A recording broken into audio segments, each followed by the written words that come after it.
What's up, everyone? So, we're going to shift gears and we're going to get into another topic.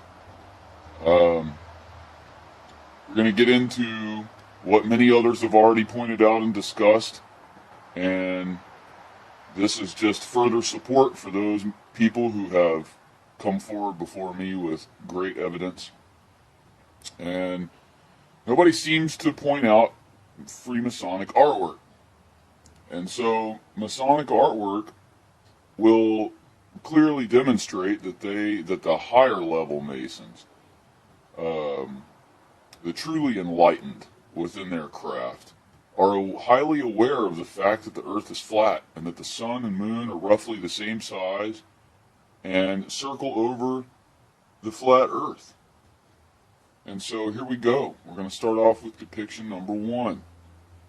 And you'll see a few things here that'll be a common, familiar theme through all the other pictures. One will be the pillars.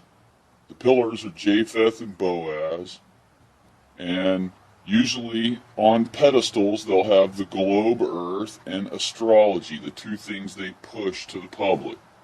And of course we know it as astronomy. But that's the two things they push. And remember, they pride themselves in being the keepers of the secrets, the keepers of the ancient mysteries, the enlightened ones, meaning they know way more than you do about the reality you live in. That's the whole point of this club, is power, knowledge that others don't have, makes them more powerful than you in ways that you can't seem to understand, but they're easy to understand if you just look into the large picture of the whole thing. If you zoom yourself out far enough where you see the whole picture, it would be clear and easy for you to see. So here we go. We have the sun and moon, the same height from the ground, roughly the same size. The next depiction will be the same theme throughout these pictures. Sun and the moon, roughly the same size. I forgot to point out they'll have the 7 stars. Sometimes they'll have a falling star depicted on the side by night side, by the darkness side. You have Jacob's ladder, ascending to God. And we won't get into all these symbols. They have the tools of their craft on both sides at the top. And notice the threes. You got 3, 3, 3, 3, 3G. Hey, we all used to have 3G. That's the Trinity, see? 3G. Now we have 4G, alright? Because they want Satan to be a part of that Trinity. They want Satan to be God also. And we got their apron. That's our Gmail logo nowadays.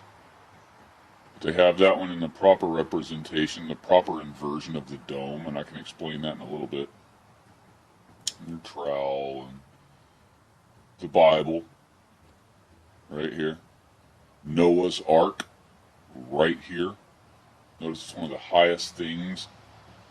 Alright, one of the other highest things is to the beehive, to be a busy worker, to never be idle, to always be busy as a worker bee, working for the good of the hive, not for yourself, working for the good of the hive, for the benefit of the hive.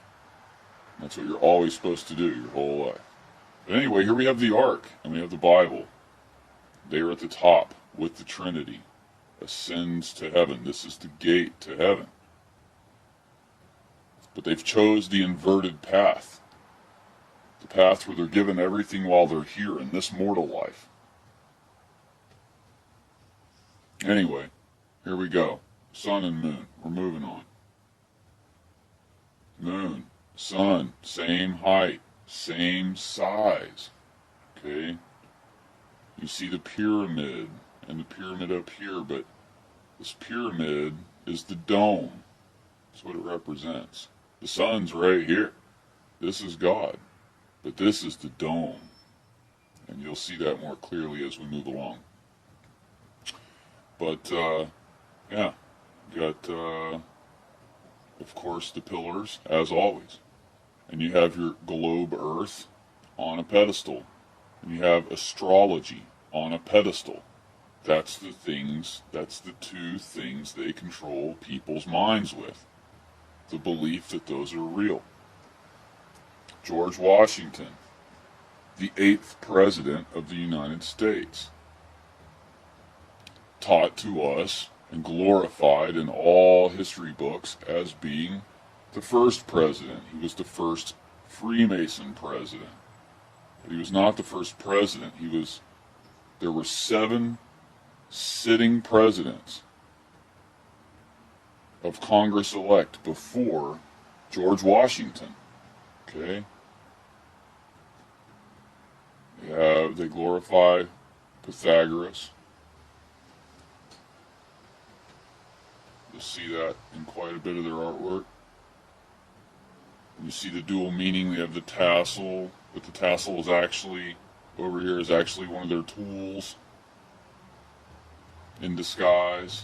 They do things in disguise. They speak through symbols and numbers and handshakes known as grips and gestures with their hands and their arms. Here we go. The sun, the moon, higher than everything in the world, but underneath God's looking glass, underneath the dome. Noah's Ark, Tower of Babel, or Babel, if you will. It's where we get the term Babel. There's Jacob's Ladder. Alright, these people are the most powerful people in the world. They run almost every nation of the entire world. They own every major corporation in the world. They own all media. The name media is the name of the first nation that ever defied God. And here we are, all the way fast forward to today, using media. These people named it, meaning all ways of communication to the public. They teach their globe theory and their astrology theory. They put those two philosophies on pedestals.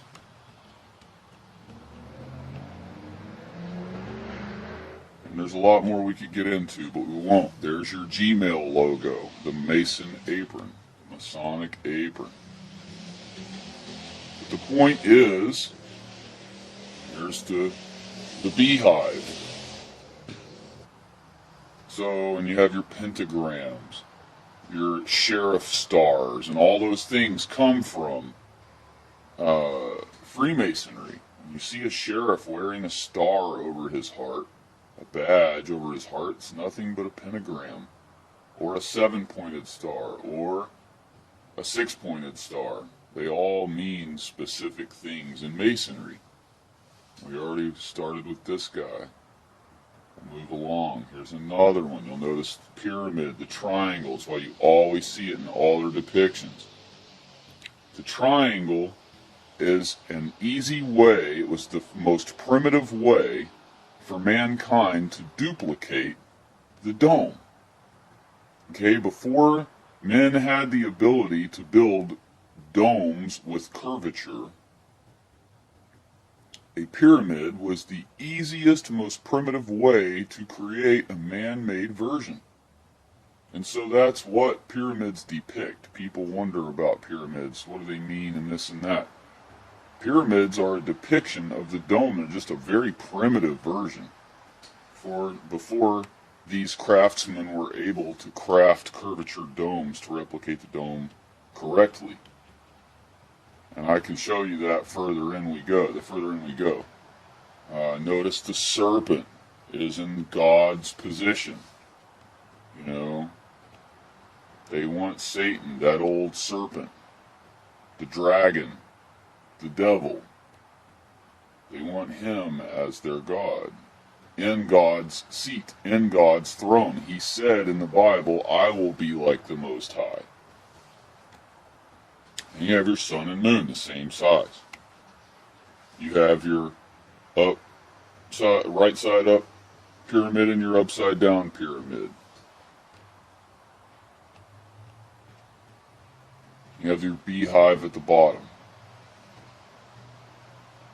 That means you're supposed to be busy as a worker bee your whole life. Never be idle. You're always supposed to be busy working for the good of the hive. Not for yourself, but for the good of the hive. You have another depiction, the same theme. You have the globe. You have astrology. You have the sun and the moon. And God looking through the dome above all things. God looking through his looking glass, which is the dome, at the sun and the moon. This is the Bible. This is not the Klingon dictionary. This is not Harry Potter. This is not Islam. This is not the Kabbalah. That is what they teach everyone else, and that is what they entertain themselves and decorate themselves with at their parties. But this is the Bible. Why? Because that's what they have to blaspheme, because they're aware of the fact that the God of the King James Version Bible is the creator of all things you will ever know, including you. You are an invention. We are all inventions.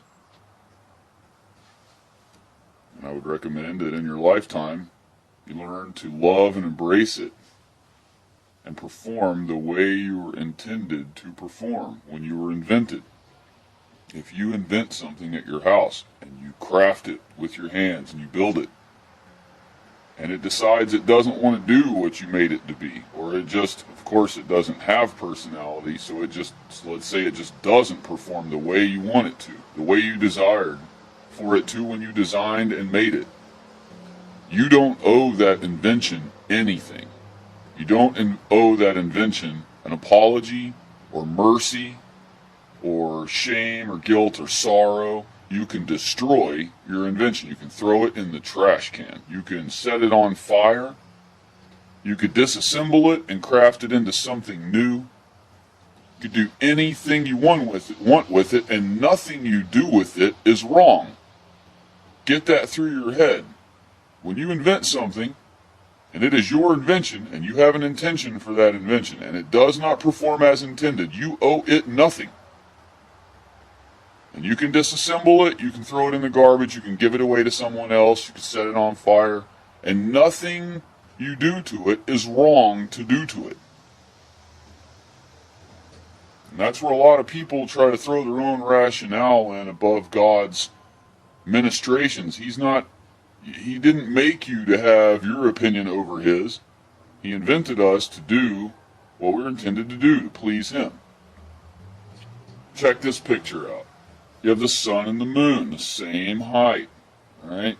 You have the dome. God's looking through the dome. You have the globe on the pedestal and astrology on the pedestal. And then, of course, we have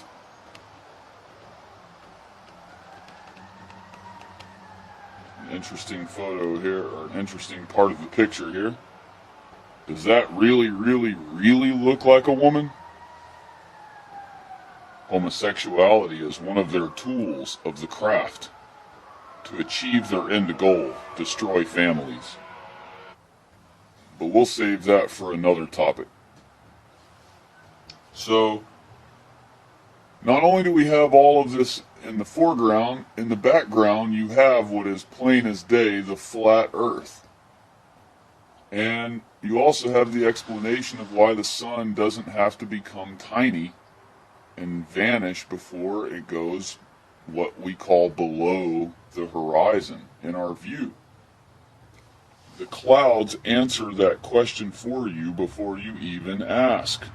The clouds stay large as they meet what you call the horizon line of your view. They are not touching the horizon down there, and we're all aware of that. the sun and moon work the same way.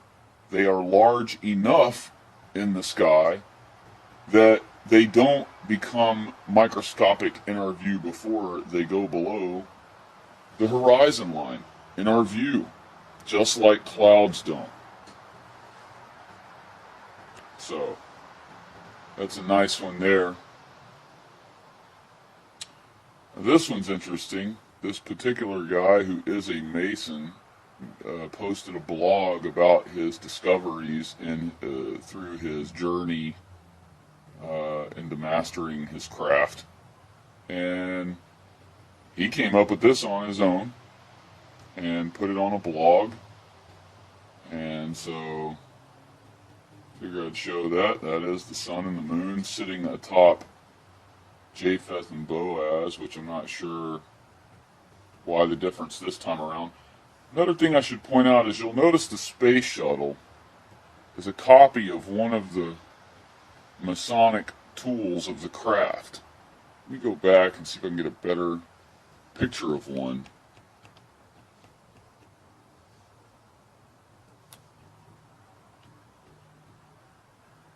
And let's see here. I know I saw one earlier. There's some sword. Let's see.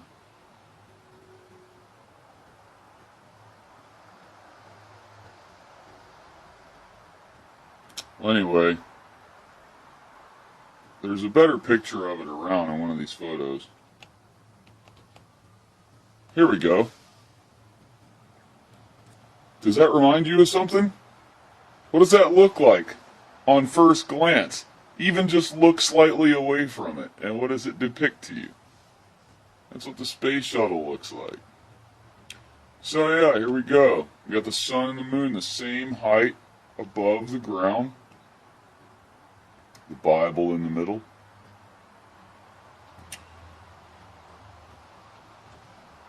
Moving on.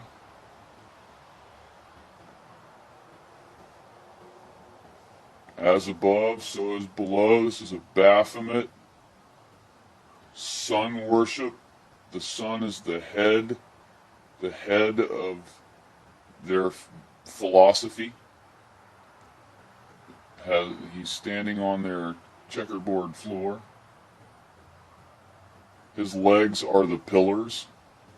There's the globe earth and astrology at the top of the pillars, just like they should be, hidden by the apron. He's in regalia, has his necklace thing on. I don't remember what they call the necklace. But yeah, this is the position of Baphomet.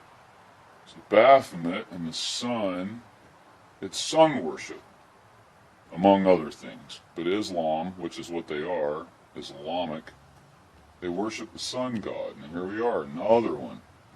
The sun and the moon is roughly the same size, the same height in the picture. There's another thing, like a pendant or whatever. And it's the same deal. The sun and the moon, the same height above everything. There's the skull and bones. There's the law system that is 100% under their control. It's the legal system in America. They want to rule the world with their law that they call order. Whenever they don't control somewhere, they call it the law of the jungle. It's only when they're in control of it that they declare that it's orderly, or order. And here we go. Remember earlier I told you that there's two kinds of apron depictions. There's aprons that correctly depict the dome with their cover flap. And then there's ones which are the standard run-of-the-mill one of today, or the more modernized ones of today, which are the Gmail logo, which come to a sharp point, basically an inverse of a pyramid. And so my point with that was that either one is acceptable, because the pyramid, like I said, was the original way to make a dome. The original primitive way that men were capable of making a dome. And that doesn't mean that just because Egyptians built pyramids because they couldn't build a curvature dome, don't get it twisted and think that other nations that were on Earth at the time might not have had the ability to do so. The Egyptians didn't, others may have. So if you ever discover or know of a structure elsewhere that dates around those time frames that is a curved dome, well, that would be expected. But anyway, we have the beehive. Okay, reminding you to always be a busy worker bee for the good of the hive. And they also say, and for the good of fellow mankind, but really it means for the hive. And they stress that it's for the good of the hive, above your own self.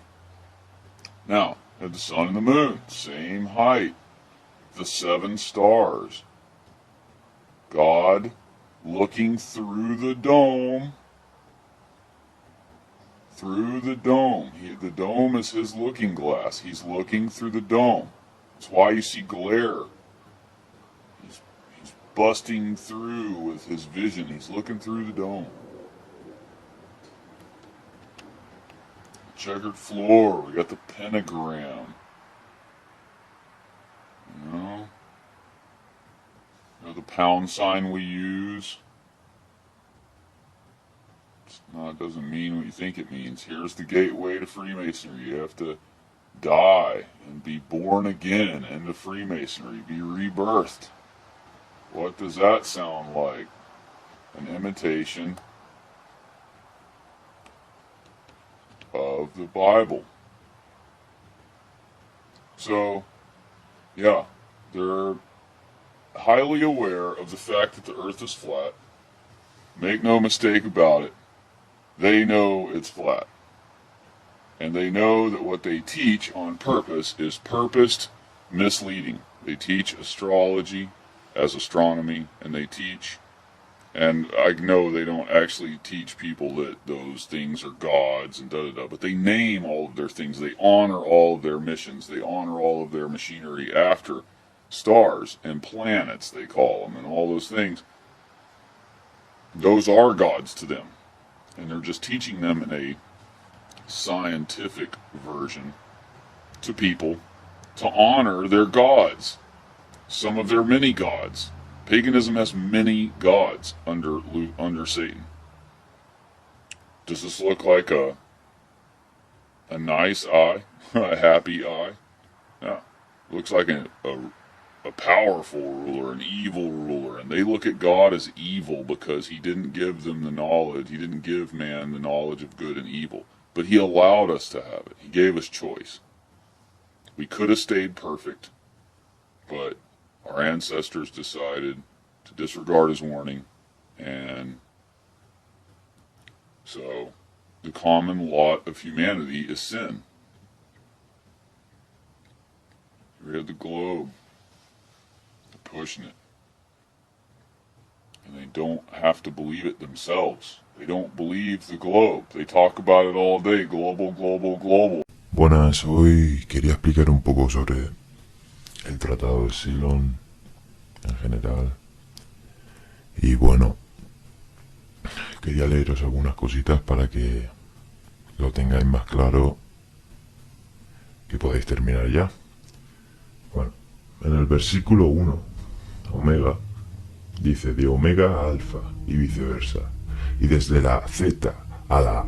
Ahora lo sé, no estoy vivo, estoy muerto, no soy rico, soy pobre, en absoluto soy de la tierra. Contrariamente a lo que sabes, la vida en absoluto es vida, todo es una ilusión. Te controlan muchas fuerzas poderosas que no comprendes, como la gravedad. Del mismo modo que una manzana a veces remonta el vuelo desde un árbol y se convierte en un águila majestuosa. Lo que parece avaricia puede ser la acción más desinteresada. Amar solo a uno, a la divinidad, es amar a todos, a la gente como divinidad. Esto les queda claro a quienes buscan, y todos debemos buscar y pagar. Buscar sin pagar no es vivir barato. El esilonismo es una religión cara, solo para aquellos que son lo bastante sabios para costeársela. La sabiduría es nuestro bien más preciado y por eso la pagamos cara. Bueno, aquí claramente nos está diciendo de dónde vienen estas mierdas, ¿no? Metiéndonos en el Cylon y de ahí el vuelo de Graf y etcétera y la ascensión que tú tienes que hacer, ¿no? Bueno, en el versículo 2 tenemos: ser un silonista es contar con abundantes herramientas poderosas. Algunos llevan sus herramientas en el cinturón, otros en su mente. La herramienta más poderosa de todas es la generosidad manifestada hacia las ideas y hacia lo que está arriba. Es decir, en ocasiones de un melocotonero brota fuego y nace una gran paloma. Esa paloma es el dinero y todos deben gastar ese dinero para alcanzar la generosidad manifiesta, como ha demostrado cada paradigma a quienes los comprenden. Y la generosidad manifiesta es la divinidad y forma parte de la divinidad. Significa moverse hacia la forma verdadera. Es importante pero difícil de entender para los que están equivocados. Así que has de preguntarte: ¿tengo razón?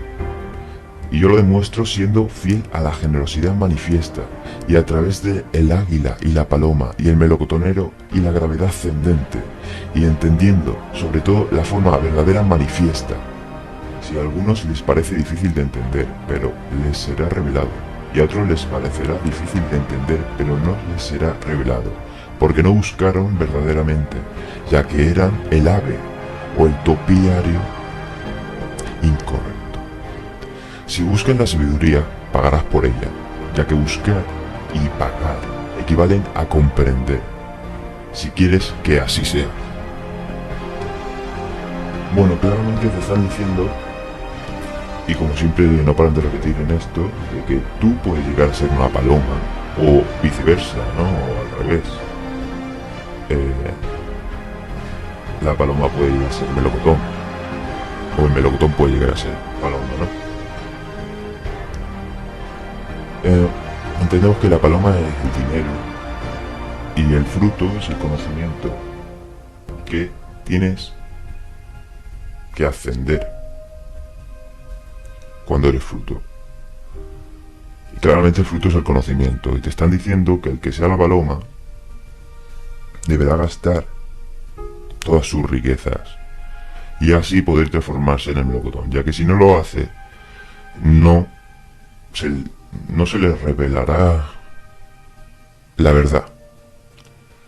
Bueno, en versículo 3 tenemos: la forma verdadera influye hacia arriba, igual que la generosidad manifiesta, y así nos hacemos ricos. Es decir, ser generoso con aquellos que conocen la forma verdadera, que realmente la comprenden, y proyectar hacia arriba nuestra generosidad manifiesta. Sí, o sin duda, como Kraft dice, a veces, queriendo decir lo mismo, hacia aquellos que están benditos, que son justos y que no solo conocen a Kraft, sino que Kraft también los conoce y son fieles a lo que Kraft comprende. Está Kiflon y está Kran, y ambos hay que alabarlos por medio de la generosidad manifiesta. Bueno, capítulo 2, versículo 1. Si comprendes esto, lo sabrás todo, y si lo sabes todo, formarás parte de Kraft, igual que Kraft adoptó la forma de un águila o un melocotonero, como va a mostrar la literatura y como el tratado pone de manifiesto y compara su generosidad, que debe proyectarse hacia arriba y ser manifestada en forma verdadera, lo cual debería comprenderse. Si estás confundido, estás equivocado, como Kraft dejó claro. Pues la confusión no es solo confusión, sino una prueba de todo lo que está mal, y si crees, no hay nada más importante que creer por completo, y creer por completo te convierte en un melocotonero que fluye hacia arriba, o el manzano que se convierte en paloma, o a la inversa, justamente lo que os he dicho antes. Bueno, en versículo 2 tenemos, del capítulo 2, nada muestra mejor la forma verdadera que la generosidad ascendente, y nada muestra mejor la equivocación que la duda. Nadie es más débil que el contestatario, Nadie, ni siquiera una persona muy débil, carente de toda fuerza, ni una lechuga. Si quiero ser claro, tan claro como el lago en el que mora la verdad, que es otra metáfora a la que volveré más adelante, igual que Kraft volvió con nosotros a través de los paradigmas, y en este noveno paradigma, en el año 15757, oídles hablar, amantes de la sabiduría arboreal, aferraos al melocotonero y al manzano, y entregad con fe todo lo que tengáis, y ved cómo los frutos fluyen hacia arriba, con una cosecha abundante. Quien pasa hambre, mientras otros son ricos, algún día será rico. Bueno, seguimos con el versículo 3 del capítulo 2. El lago en el que mora la verdad es muy claro y transparente, pero no tan claro ni tan transparente como claro y transparente. Resulta que los que han visto nuestra forma verdadera y la han cuestionado y han dudado y no han comprendido, no son débiles, sino insalvables. Al plantear una pregunta, te asemejas al volcán que traga lava y acaba explotando, causando la explosión de todo el paradigma y haciendo que una raza poderosa de super seres acabe vagando a la deriva por el espacio, como ya sucedió una vez y no debe volver a suceder. Versículo 4 del capítulo 2. Suelta el bastón. Las preguntas no solo te matarán a ti, sino que matarán a todos tus seres queridos. Significan que no los amas y que quieres que mueran. Queda claro, dudar es desear la muerte de todos.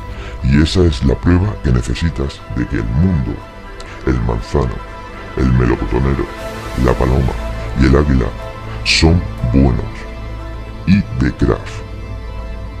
Pero también hay cosas malas, y esas cosas malas son la duda, y la generosidad ascendente es lo más abundante, y la abundancia es un espejo en el lago donde mora la verdad.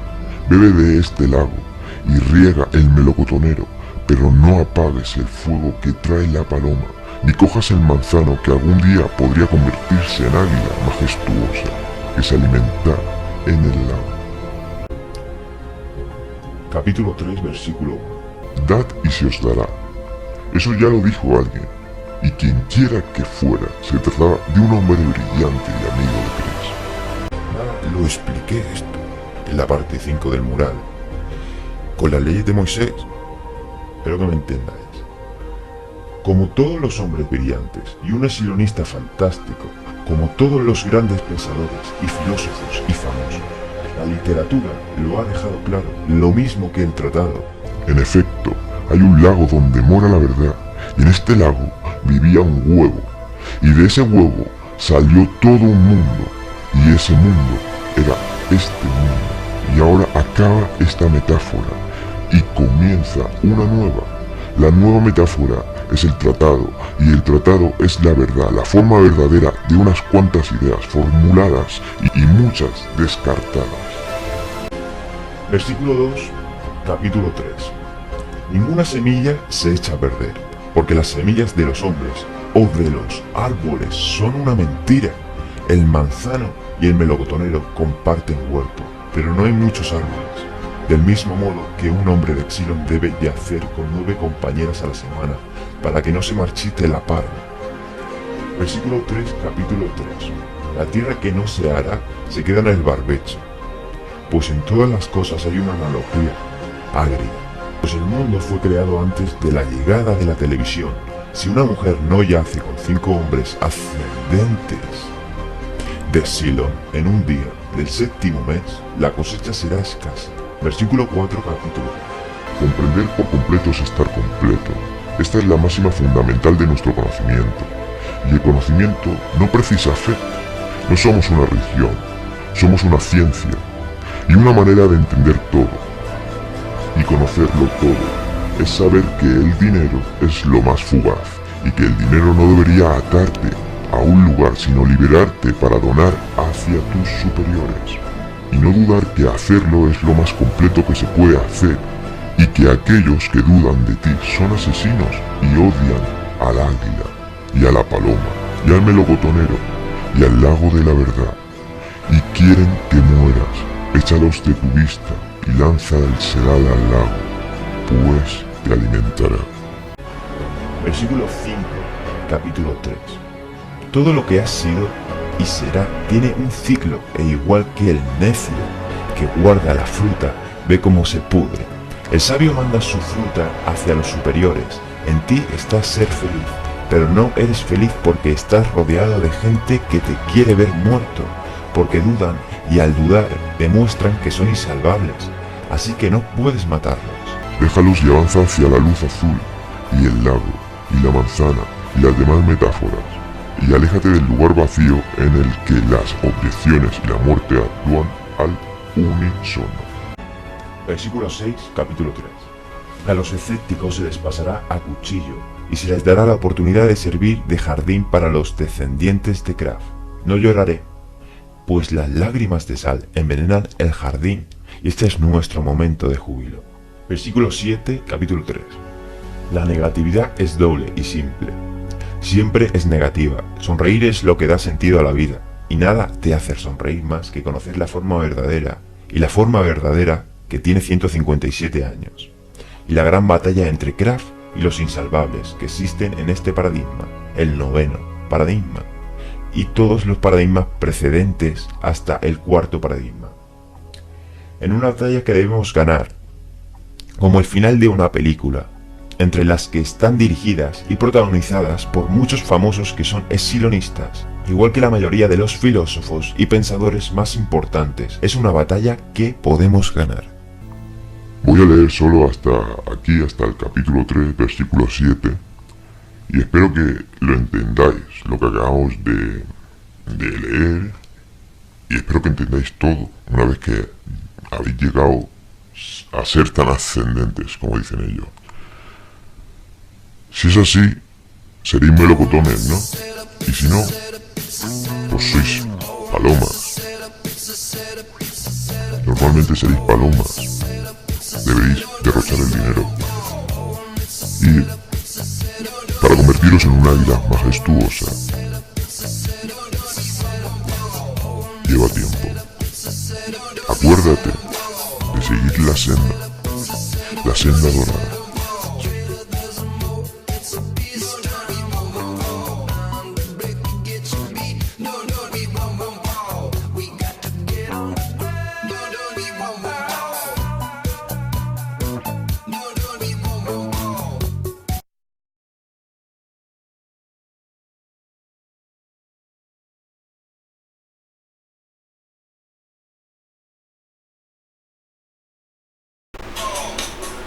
Bueno, les voy a enseñar una cosa y se acabó el directo.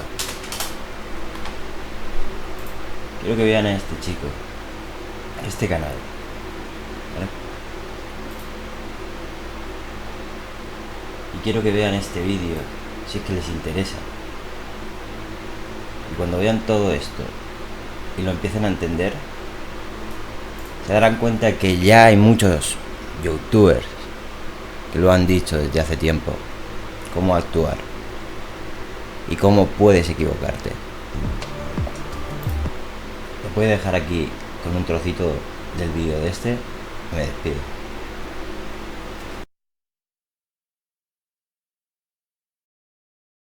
Class-based society. One of the mammals near the bottom of this hierarchy was a guy named Kraf. Now Kraf was blessed and cursed. He was sharper than your average man, even among a race of brainy types, but he was physically weak, unassertive, and emotionally immature, probably due to poor parenting. Because of this, he didn't really do very well with women and tended to just be an embarrassment. He was what modern dating experts call an omega male. So he decided to reject the culture that rejected him and go his own way. He set sail from his home planet in a spaceship and went looking for a new world, kind of like America. A new world where Kraf could be the boss. Eventually he found a suitable planet and landed his ship. This was Earth, and at the time of his arrival, the dominant life form was a body-oriented, red-skinned reptile species. One lizard in particular, an eye-catching female, aroused Kraft's interest immediately. They say opposites attract, and these two were like night and day. Zaphod, as she was called, was a survival machine. Adaptable, ferocious, and sexy. Basically everything that he was not. He decided he had to conquer this land and have her for a mate. With the benefit of her instincts and strength, and his dexterity and intelligence, their children could be a master race. Who knows how he pulled it off? Perhaps he bribed the lizard people with trinkets from his advanced civilization. Maybe he used some of his superior technology to exterminate any opponents. In any case, Kraft was soon king of his new world. Zaphod was pledged to him, and he set about securing his legacy. Now he took Zaphod by force, cutting a gash into her abdomen and extracting her eggs directly. Then, with the benefit of some genetic tinkering and his chemically enhanced fertility, Kraft fertilized the eggs with his own semen and incubated the resulting zygotes artificially. Despite the rape, Zaphod stayed by the side of her new husband. Perhaps this was because her race had learned to respect the alpha as a matter of survival. Perhaps it was because he controlled all the resources, or maybe she knew he wouldn't let her see the children otherwise. Kraft had big plans for this newly combined reptile and mammal species, and he hashed out a system for their development and future. This was the beginning of his Epsilon program. When the first Epsilons were born, they looked far more like each other than either of their parents, but it was still possible to tell which genes were dominant in a given individual. Those taking after their lizard mother Zaphod would have her red colouring, especially in the hair, while Kraft's lineage was expressed in the form of birthmarks, mirroring the prominent blue mark on his penis-shaped head. This first generation were taught language and social customs according to Kraft's will, and instructed to interbreed. Being one generation removed from lizards, incest was not uncomfortable for the Epsilons, and these first branches of the family tree bore much fruit. Kraft hid the purpose of sex from his children, denying that sperm existed or that there was any connection between sex and pregnancy, in order that they not question and enjoy the act for its own sake. Indeed, males and females were mandated to pair off and shag a specific number of times a week to increase the diversity of genetic pairings and therefore mix and recombine the DNA in as many ways possible. After a couple of generations, diversity in the Epsilon population was sufficient that Kraft could introduce an incest taboo, thereafter forbidding sexual union between immediate relatives. On the other hand, one's brother-brother, sister-sister, or brother-uncle, being a couple of generations removed, were all fair game at an Epsilon orgy. Things seemed to go well at first, and the children were mostly obedient of their father, but he noticed a disturbing trend in those offspring that swung more to the red, lizard-like side of the gene pool. They were less interested in their obligations to the wider community and tended to be more independent and wild at heart. Kraft began to hand out harsher punishments for disobedient Reds, condemning them to be raped or tortured for doubting his word. The especially obedient descendants, those who tended to be a purer blue genetically, Kraft would welcome to his inner circle, rewarding them for their loyalty to father. Kraft and Zaphod were both blessed with extraordinary longevity compared to the Epsilon population's average life expectancy. This seems likely an effect of his advanced technology and adherence to his sexual schedule, or moving against his enemies on the red side. Though they are greater in number, and largely control the media, their tolerance of differences may make them weak. The world Zaphod and Kraft created for their children hangs in the balance. It's probably healthier for everyone if neither side is successful in moving against the other. Far better for them to remain in harmonious tension than for either of their extreme perspectives to become the norm. The die is already cast. The Epsilon program delivered its intended output recently. The physical form of Kraft reborn as a human being. He was an Omega male once, who became an Alpha in a new world. Now his recombined DNA from generations of mixing has become truth formed into the man we know as Omega.